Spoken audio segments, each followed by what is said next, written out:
Fantasy Rap with Austin and Ozzy. Oh, I just love those boys.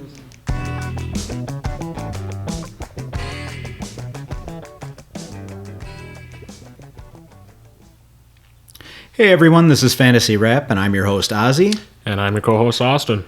You can find us on fantasyrap.com. That is fantasywrap.com.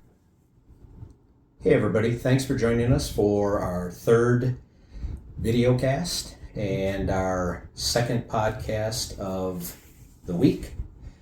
We're going to start with Thursday night football review. Yep. We flip a coin, we choose one of the teams, and you just so happen to get the Vikings. So Cousins was 31 of 44 for 364 yards, 4 TDs, and a fumble lost. As we said earlier in the week, that was kind of the expectation. They were going to be playing from behind. Yep. They were going to have to throw the ball a lot.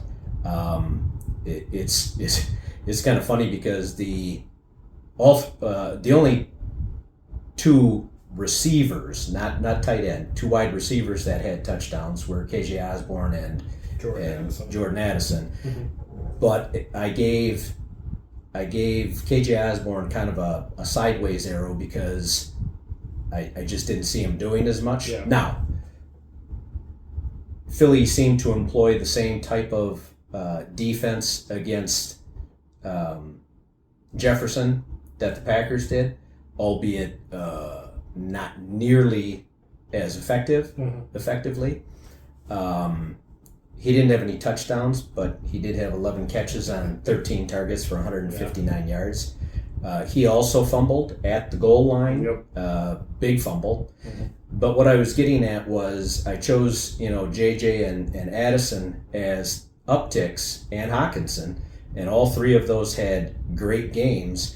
And while KJ Osborne scored a touchdown, he had 2 or 3 drops in there. Yeah, he didn't have many receptions either. I kind of left him off the list just because he had so few. But yeah, like Oz was saying with Minnesota, horrible defense. Really, you can see what their offense can do. Obviously, they need to clean up the turnovers, and if Justin Jefferson doesn't fumble there, which. What do you think of that rule? Of course, now everybody's, all the Minnesota fans want the rule changed about how if you fumble and it goes out of the, into the end zone and then out of bounds, it's a touchback. Yeah. So yeah. my take on changing that which has been around for a long time. Yeah. I'm not a fan of all of the tweaks to athletics. Mm-hmm. Now. Do what you need to protect players' health. Yep. But don't sit here changing the rules just because one thing happens. It's happened many times. Yeah. It's happened probably against and in favor of your teams over the years. It's a part of the game. Mm-hmm. Why change it now? Yeah. Why take something like from baseball? Why take the ability to play on either side of second base, to play a shift, mm-hmm. and to find teams or players' weaknesses by using analytics. Yeah. I have no problem with that. Yeah. And I would rather see, these guys are making millions of dollars. Hold on to the ball. Yeah. Learn how to go the other way in baseball. These rules people have been playing this way for decades. Mm-hmm. Yeah, it's easy, if that was Christian Watson game on the line, then I'd still say the same. Oh, I'd be telling him to get rid of the rule.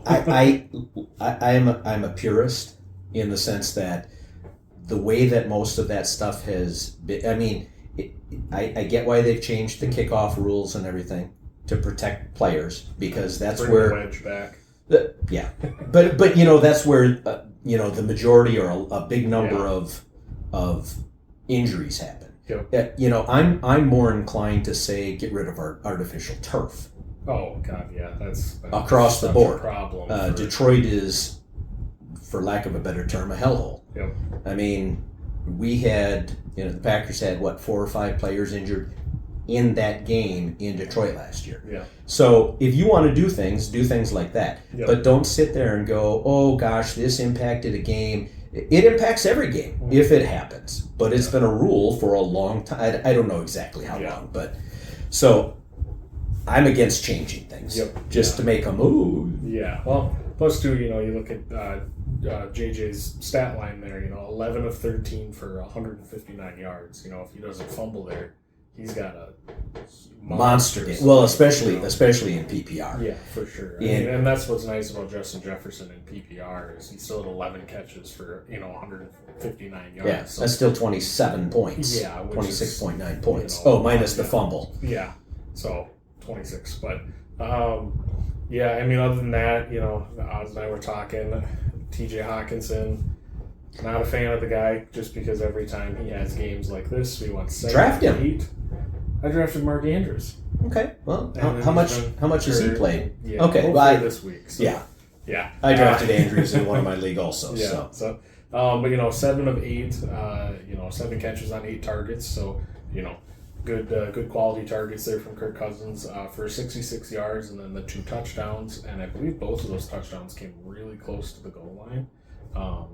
I think the first one was only from like 3 yards out, and the other one was at like 5 or 6 yards. Yeah. So, that I was scrolling through some Yahoo chat page on a player, because when you go and look up players, they actually have like a chat area you can go in, and there's like anybody anywhere across all the Yahoo leagues can like put in there. So you run across some interesting stuff. But a guy made a comment, and it was actually really funny because it's true.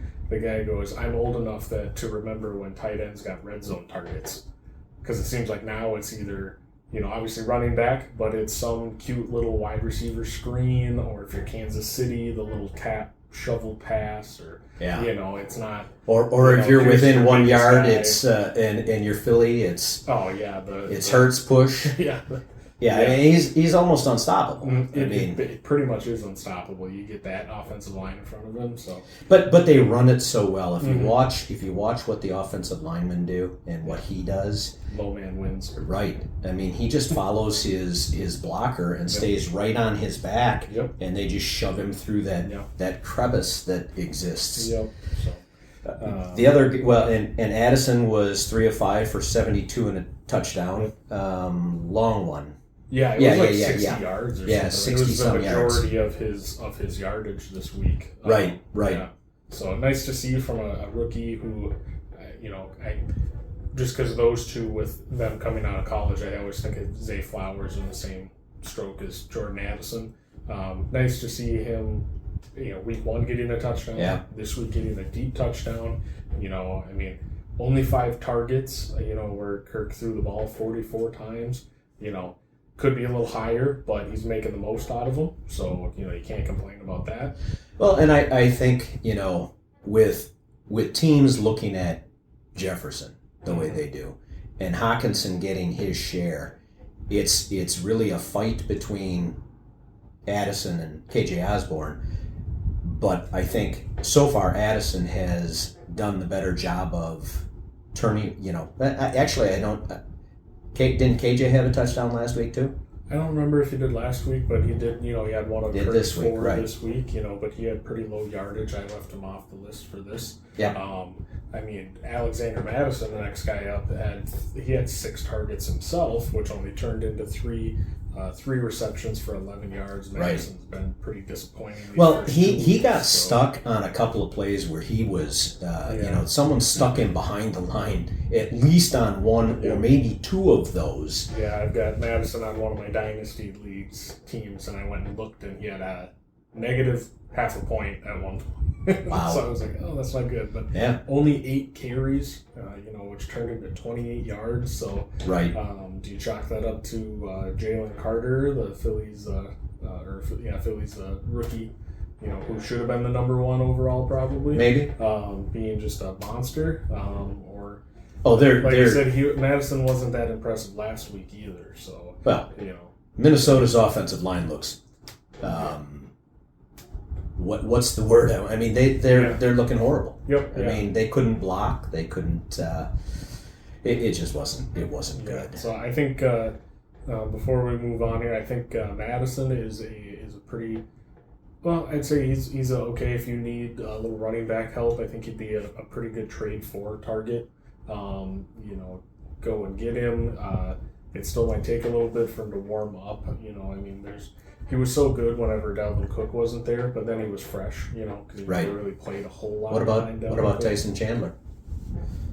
I mean, he had like 4 or 5 targets. Yeah, Himself they were had just so catches. What's nice about the Vikings, like what we've talked about a couple times, is they're going to be, their defense is so bad that if they face an offense like Philadelphia or even a middle of the pack offense, you look at Tampa Bay was able to carve them up. They're going to be playing catch up or keep up if they're tied. They're going to have to go out and find points and do all this that.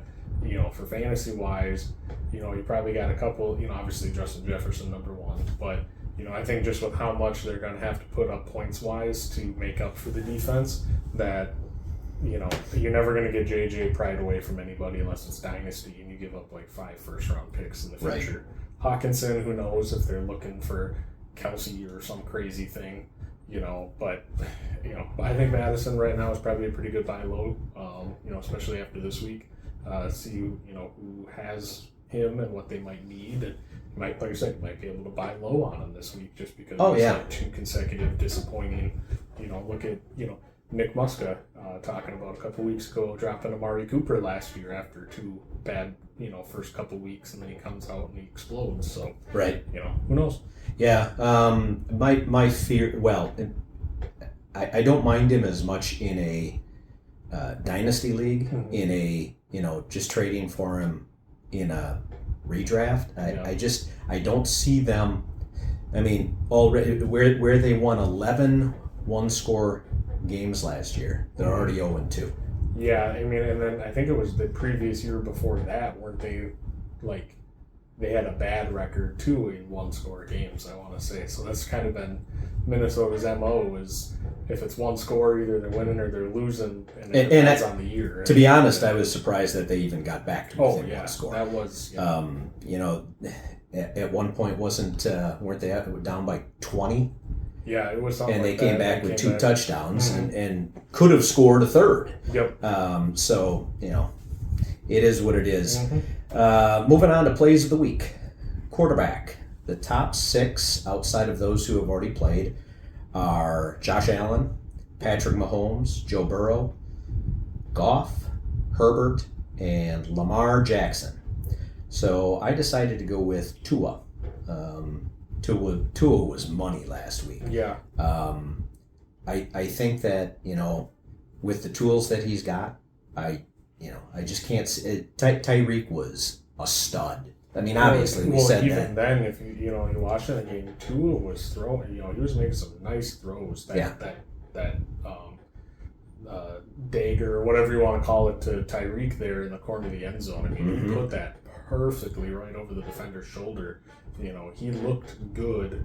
And then I think they're playing New England in New England. Right. So could be a little bit of a challenge because, like I said, that's kind of one of those weird rivalries where. True. Whichever the worst team is of those two, they play up to that level. So it'll be interesting to see. But yeah, I don't think there's really anybody on New England that can keep up with Tyreek. Right. It's just impossible. Yep. So I think Tyreek. And you've got Waddle too. Well, so you've got the tools. Yep. Let's I doubt he's going to throw for another 441 yards or whatever he threw for, but over 300 is probably. Probably a pretty good assumption. Yep. I think. So based on the other quarterbacks, I think that puts him up with in that same upper echelon of quarterbacks. Yep. So. Yeah. So and then my start of the week, I went with Baker Mayfield. He played pretty good against granted Minnesota, and then first game with the team, as the starter quarterback. Could be a little rusty, whatever you want to say. Him and Evans, he missed Evans dropped a second touchdown last week. You got Godwin, one of the best possession receivers in the league. Rashad White wasn't that impressive, but he just gets so many opportunities. it'd be interesting to see if they get like Cade Otton involved a little more this week, because I think he was like on the field like the second most amount of snaps, however you want to say that, in the league. Like he was out there the most. I think there was one other guy that was like 100%. But so I think Baker's just in a good spot this week with their matchup. Get a little more comfortable with the in Tampa Bay, and he's Baker Mayfield, so he's got that chip on his shoulder. So we'll see how it could go really, really good or could go really bad. Yep, I hear you. Next up are the running backs. We've got McCaffrey, King Henry, Pollard, Chubb, Bijan Robinson, and Barkley. I went with Josh Jacobs. Again, it's who are they playing? The Bills. The Bills. The Bills did not look good last week against the run. So Josh Jacobs is ready to break out, and they're a competitive team. Unfortunately, Garoppolo doesn't get the ball down the field.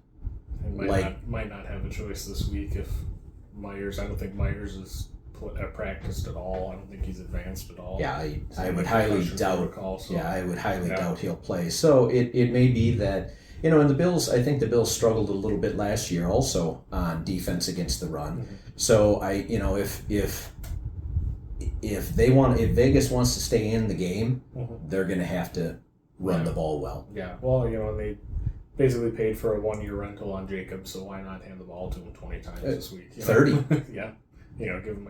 He didn't have that many targets last week, I don't think either. Which he excelled with last year, which helped him be that number one mm-hmm. Running back. So, and like I said, if they want to stay in the game, they're going to have to just use their best player, and that's Devontae and Josh Jacobs. Right. My running back start, hoping for a breakout here. I've got Jahmyr Gibbs going against Seattle. Week 1 he looked good, but the usage was a little disappointing. Didn't have that many carries. You had David Montgomery, who had a bunch of carries but was super inefficient, and then they'd hand the ball to Jahmyr Gibbs, and it seemed like he'd go for like 12 yards. Right. He had a couple of big runs. Should have had a touchdown, but either read it wrong or that might have been the one he got tripped up on. There's a quote or sequence from Dan Campbell in a press meeting. Everybody's been asking him, when are you going to give Jahmyr more carries? And he was joking that he's not, because people keep asking. So I think he's the kind of guy that is going to be like, all right, fine. F you, here you go. Well, you sit there and we're only one game into the season. Yeah. When are you going to give him more carries? Well, it's been one game. Yep. How many rookies come in, especially after you've signed a veteran who is a decent running back, and you're just going to say, "Oh, here." Granted, look at what did Algier do last week? Oh yeah, 2 touchdowns. Decent amount of yardage. Right. Bijan. You should give him the ball more often. Yeah. Well, you don't just do that. Yep. You work with what you have, and you try and find a way to work so that you win the game, mm-hmm. and so that you get the ball where you need it to go. You don't just hey, this is our new toy, shiny new toy. We're gonna run it until it's dead. Yeah, and then last season too, Detroit and Seattle, they combined for 98 total points for that game. So not saying that's going to happen this week. That'd be really nice, because then there'd be just fantasy points galore for Detroit and Seattle. But I just think this week they're gonna let him get in there. Hopefully let him have an entire series to himself would be nice to see. Because there are still some questions. He's a little bit smaller of a back, but he's like I said, he just looked so much. Granted, he's a young guy, so he does obviously is going to look a lot more fresh. But he's quick. He's quick and has the top end speed. Yeah. So.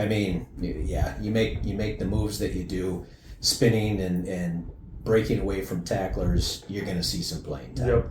Our wide receivers, we've got Diggs, Amon-Ra St. Brown, Tyreek Wilson, Jamar Chase, Calvin Ridley, and Brandon Ayuk. So I went with Olave.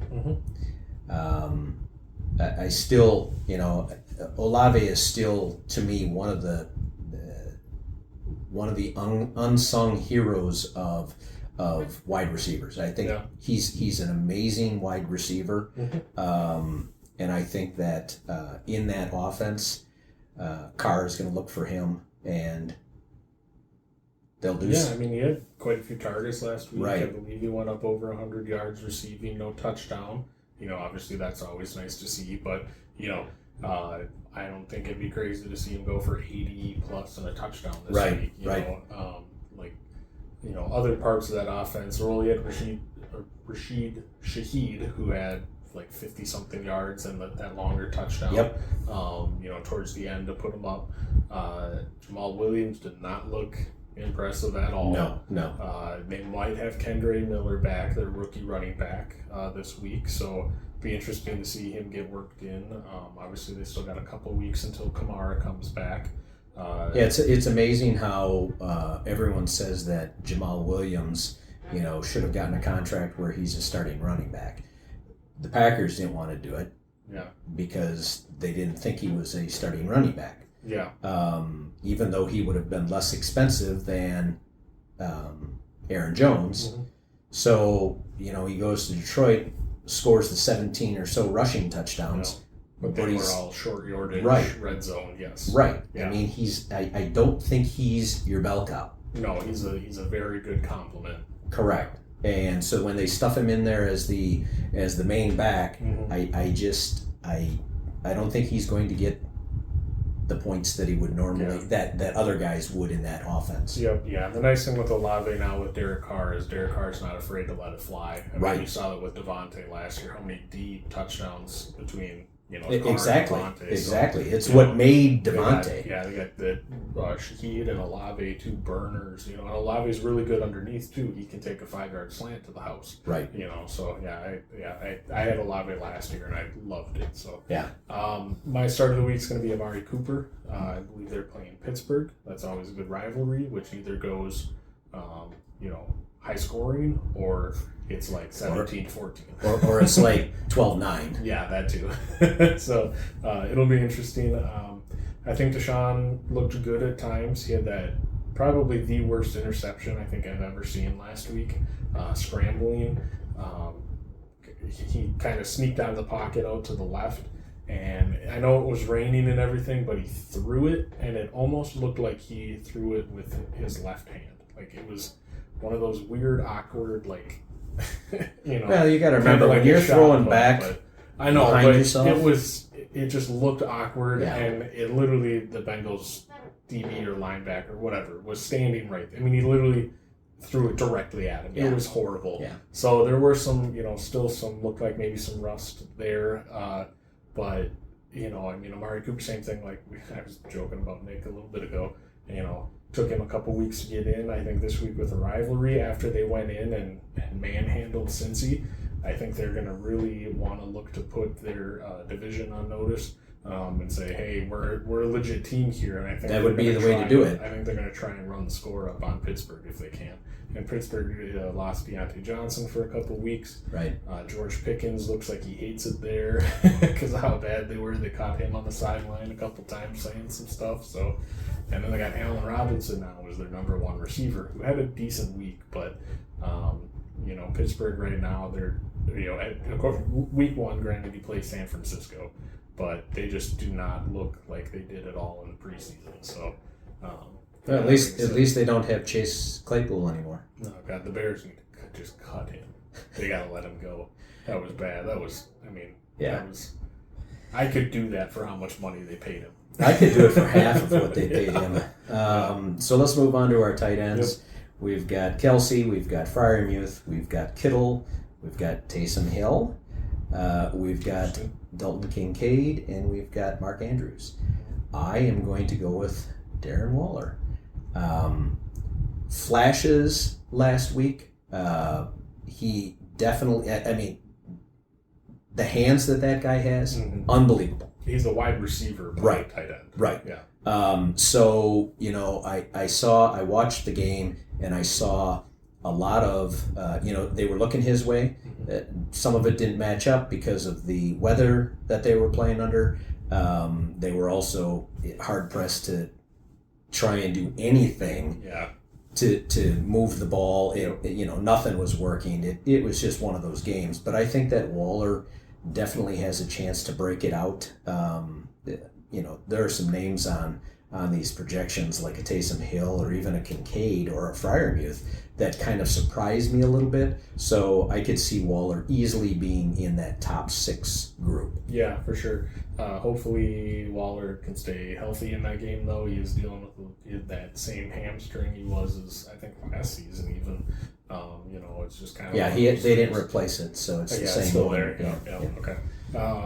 So hopefully he can stay healthy, because obviously that's been kind of a knock on Waller's, his health over the years hasn't been the greatest. So, but like we just said, he's a wide receiver at the tight end position, and he's going to be Daniel Jones' favorite target this week. I think this has to be a get right week for the Giants. It had, because I think they're playing Arizona, who actually played Washington pretty good. But then again, you could say it's Washington. But I think this has to be for Dable and the Giants, has to be a get right week. So I think you're going to see a huge game out of Saquon Barkley and a really, really nice game out of Darren Waller this week. Yeah. So my tight end start of the week is Green Bay's new tight end 1 in Luke Musgrave. Luke, right? Yep. Yeah, I think it's Luke. Last week was he tripped himself up, kind of fell backwards on what should have been a long touchdown. So if that goes that way, I think he might be in that top 6 projection.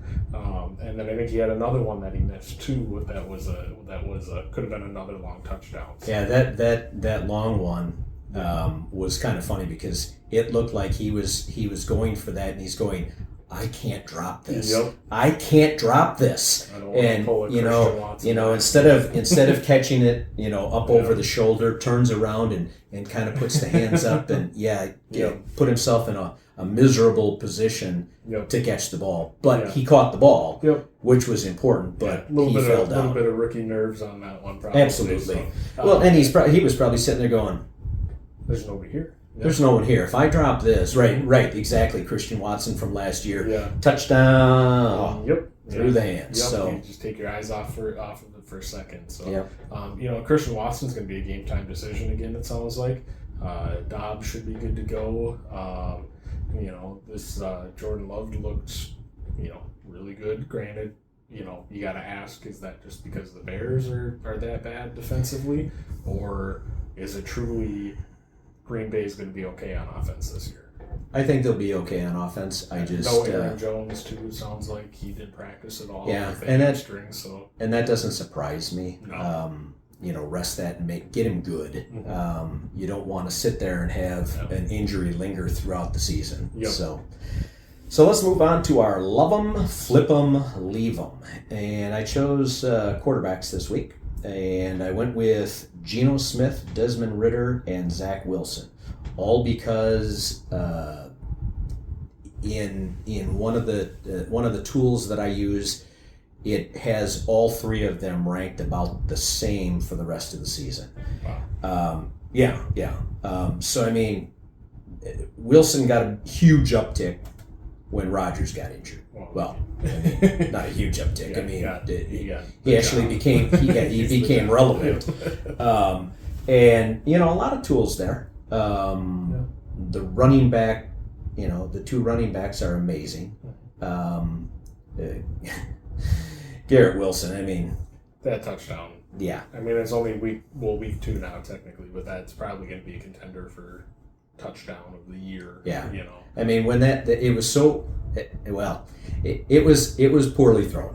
Mm-hmm. When it's supposed to be back shoulder, and he throws it on the other side of the defender, and Garrett has to knock it back to even make himself be able to play the ball, then catches it while bobbling it on the way down to the ground. Just a great play. So if Zach Wilson can figure out... Now, granted, Zach Wilson spent most of his time working with the number 2s. Mm-hmm. So as he's getting more comfortable with the number 1s, maybe he does a little bit better. I'm not sold on Geno Smith, which is surprising because Geno looked so good last year. But is he moving back to, was it a year that we shouldn't have expected last year, and he's moved back to what is normally Geno Smith? Could be, it could have been, they're viewed as underdogs and, Geno, all this, and, it worked out, and he's like, well, I'm going to show you guys kind of thing. He showed him, got his contract, and now he doesn't care? Yeah. I don't think that's saying about Joe Burrow. Yeah, I don't think that's ever the case with these guys, because beyond the salary is an ability to make tons more money. Yeah. You look at an Aaron Rodgers who was making 30-40 million a year in endorsements. Mm-hmm. So if Joe Burrow goes out and flops, will he lose? Yeah, he gets 200 and some guaranteed or whatever, and which is stupid money. Yeah. But you can lose out on another couple $100 million over that time frame. Yeah, well, and then these, NFL players, the ultimate competitors too, especially a guy like Geno Smith, where coming out of college was pretty, a high value, target in the draft, and then comes out and is not good, looks bad, and then he's a backup for years. I mean, how long he's been in the league? What, a decade now? Yeah. At least maybe. Yeah, so I think he's like 35 years old, so probably like 12, 13 years. Yeah. So, to come out and play as well as he did last year and get that contract, and then, obviously I don't think there's any universe where he would ever be like, I was okay with last week. They got banged up. Seattle did. I think both of their starting tackles left the game. Tyler Lockett left for a little bit, so he's a little banged up. So, but if we're, and then the guy, before we make our decisions here, we'll talk about Desmond Ridder too, because we just like anybody else. I wanted to make him. I wanted to make one comment about Geno Smith saying whether or not he thought he had a good week last week. Yeah. I don't think there are many people at all who are in the NFL that are ever going to right. Now there are some. Jamarcus Russell. There are people who come out and they go, oh my God, look at all this money, and they become lazy. Mm-hmm.